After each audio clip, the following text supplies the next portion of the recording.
Hey, I'm Dave Anthony, and welcome to another Manitoba Junior Hockey League alumni interview. We're very lucky to be welcomed with longtime Dauphin Kings superstar Grady Hobbs. Grady, thanks for doing this today. Yeah, thanks for having me. Grady, why don't you catch us up a little bit on what you've been up to since leaving the Dauphin Kings? I'm currently playing at Rochester Institute of Technology, entering my second year, and I'm pursuing a business management major. So, been busy with school and hockey. Yeah, before we get into your time on the ice, tell us a little bit about what's it been like, balancing high-level hockey and high-level education at the same time. Yeah, it's been tough, but I think the first semester of your freshman year is always kind of the grace period where you're getting used to going to school again, because you take 3 years off, you're playing junior. All you got to worry about is hockey, but yeah, you definitely got to focus more on school, and then hockey's kind of your break from it. So it's nice to go to the rink. Good to have that balance, eh? You got to work hard during the day, then you get to celebrate with hockey. That's pretty cool. Yeah. All right, take us back to your time with the Dauphin Kings. You started in the MJHL in 2016, and you're one of the rare players that spent 5 years in the league. Just take us back through your years in the MJHL. Yeah. Obviously, when I first got to Dauphin, we weren't really a very good team, but we, as a younger player, it was kind of nice because I did play quite a bit in my first few years, but obviously it would have been better to win a few more games. But the first few years were tough, and then I feel like my 18-year-old and 19-year-old year, with the new coach, Headley, he helped me develop my game a lot, and I played a lot, and I found some success in those years, which eventually helped me get this scholarship. I think finding success is an understatement. You went from 14 goals in 2018-19 to an eye-popping 43 in 1920. What did you do in that summer to maybe get ready for a bigger workload and a bigger role with the Dauphin Kings that magical season? Yeah, obviously the summer was a big part of it. I worked really hard, and it was nice to see the results. But also, I was playing with some really good guys, with Baron Thompson, Nakoden Gray Eyes. I played with Austin Lamont a bit, and we found some good chemistry, and that really helped me out there.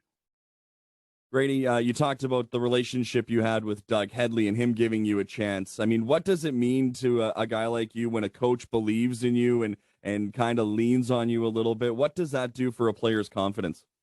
Yeah, it's huge for your confidence because, if you make that mistake, you're not getting benched. He's going to give you another chance to go out there, keep playing lots of minutes, and you just got to make the most of it. You got to earn that trust, and me and Doug had a good relationship when I was there, so it was nice to have his trust, and that helped me a lot with my confidence and being able to find success that year. Grady, take us through the process of what it was like, choosing to go to an NCAA program. I know that some players find it difficult while they're trying to do MJ hockey, and it's a tough balance. Just take us through what your process was like, eventually finding a home with RIT. Yeah, so they reached out. I think it was right around Christmas, and they were showing some interest. So they came, they watched a couple games. We stayed in touch, and they told me they were really interested in me. So after the MJHL Showcase, they flew me down on a visit, and that's when I kind of decided, like, yeah, this is somewhere like that I would like to play, and I could see myself having fun and getting a good education here. So that's kind of why I chose RIT. For a kid that obviously grew up in Manitoba, what was your family's reaction when you told them that you were leaving the country to go play hockey? I honestly think they were happy for me. They knew that hockey was a big part of my life, and they made a lot of sacrifices for me growing up to play hockey. So they were pretty stoked that I got this opportunity. Grady, what were some of the biggest adjustments you had to make going from junior A to NCAA hockey? I think just there's no days off. You're not playing any week games, so practices, I know especially last year and even this year, like if you wanted in the lineup on the weekend, you had to prove in practice that you're working hard and battling and earning your spot in the lineup. You talked about having Doug Headley's respect and, being kind of a go-to guy. Then you go to a new program and you're at the bottom again. What's it been like, reproving yourself and re-earning that respect from a new staff? Yeah, obviously you want to have a good relationship with the coach whenever you go somewhere new. And I think the key is just to work hard every day and show them that you want to be there, you want to help the team win. And if they put you in a role, it might not be one that you're used to, but you just got to adapt and do whatever you can to help your team win. And then I think you'll earn the coach's respect that way. 7 goals last year. Do you still remember the first goal you scored of your NCAA career? Yeah, I do actually. It was in Army. It was a face-off play. It was pretty nice goal, but I couldn't have done it without my centerman. You still got the puck? Yeah, I got it right beside me actually. That is pretty cool. That's one you'll never forget, eh? Oh, that's keep it close by. Grady, let's go back into the MJ for a little bit. You talked about how you got a little bit more exposure at the MJHL Showcase, and the league is really investing in players going forward and trying to push them to the next level. What does it mean to guys to have an MJHL Showcase or an MJHL Showcase, another platform to be viewed on? Yeah, I think both of those showcases are really good because that's where the scouts are. But at the same time, I don't think you can really take a night off because there are scouts watching, just not at those events, but just even like a Friday night game or Wednesday night. So you got to show up to play every night. And the MJSJ Showcase I thought was really good that they brought that in because it's later in the year. So some guys it takes them a bit to get going, and it's the best versus the best. So if you do well there, you have a pretty good chance at going to the next level. You always end up playing against guys that so to be on the same team, that's a pretty cool experience too, going up against a rival province, eh? Yeah, it is. You kind of got to put everything behind you for a couple of days and a weekend and try and become teammates with those guys. So it's kind of a cool experience.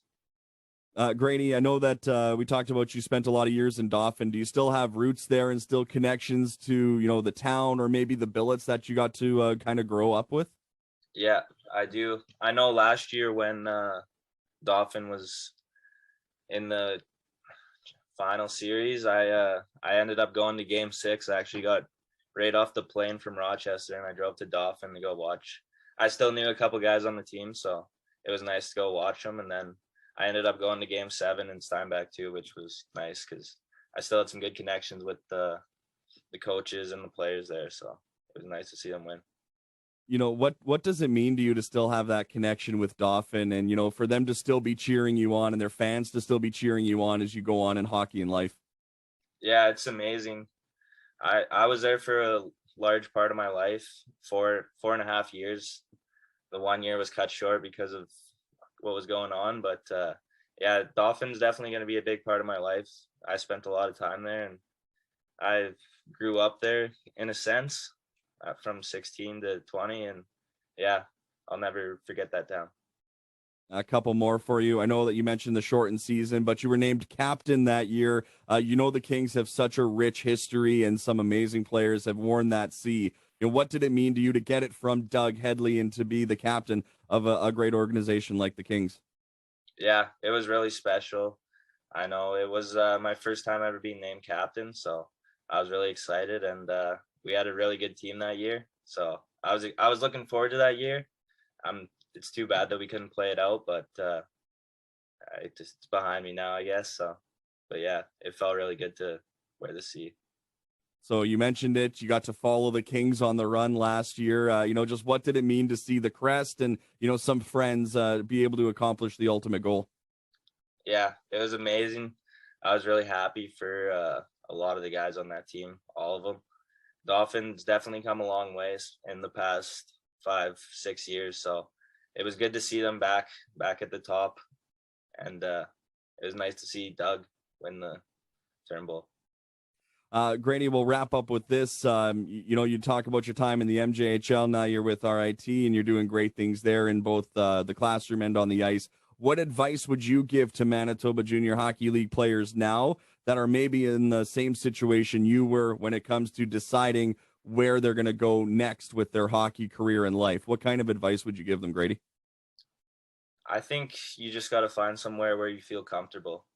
And if you can find a place where you're comfortable, you're going to find success because there's no blocks in your way. And I'm sure wherever you end up, you'll have a lot of fun. So just don't overthink it.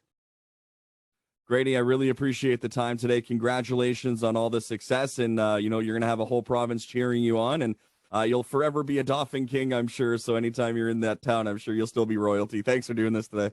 Yeah, thanks for having me.